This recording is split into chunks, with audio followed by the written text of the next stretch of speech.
এবারের বিশ্বকাপ যেভাবে বদলে দেবে এআই। ফুটবল মাঠে এবার শুধু পায়ের দক্ষতা নয়, কাজ করবে কৃত্রিম বুদ্ধিমত্তাও। আগামী 11 জুন থেকে শুরু হতে যাওয়া 2026 ফিফা বিশ্বকাপে প্রথমবারের মতো ব্যাপকভাবে ব্যবহৃত হবে এআই প্রযুক্তি। ফিচার প্রযুক্তি অংশীদার লেনোভোর তৈরি ফুটবল এআই প্রো সিস্টেম এই টুর্নামেন্টকে নিয়ে যাবে সম্পূর্ণ নতুন মাত্রায়। কোচ ও খেলোয়াড়রা পাবেন যে সুবিধাগুলো।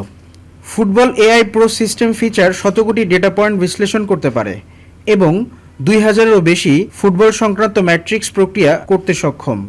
প্রসেসিং, মুভমেন্ট, কৌশল ও ট্রানজিশনের মতো বিষয়গুলো এতে অন্তর্ভুক্ত। প্রতিটি দলের জন্য আলাদা এআই মডেল থাকবে। বিশ্লেষকরা ভিডিও ক্লিপ ও 3D অ্যাভাটারের মাধ্যমে দুই দলের খেলার ধরন তুলনা করতে পারবেন।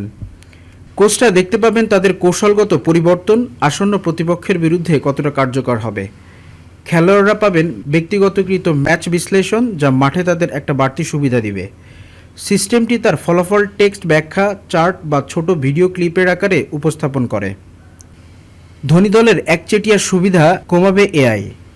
ব্যাংক অব আমেরিকা গ্লোবাল রিসার্চের এক প্রতিবেদনে বলা হয়েছে, অতীতে সম্পদশালী দলগুলো ডেটা বিশ্লেষণের সুবিধা পেত, কিন্তু 2026 বিশ্বকাপে এআই সেই সুবিধাকে সমান করে দেবে এবং সবাইকে একই সুবিধা দেবে। বিশ্বকাপের প্রযুক্তিগত নতুন মাত্রা। 2026 বিশ্বকাপ যুক্তরাষ্ট্র, মেক্সিকো ও কানাডার 16টি শহরে অনুষ্ঠিত হবে।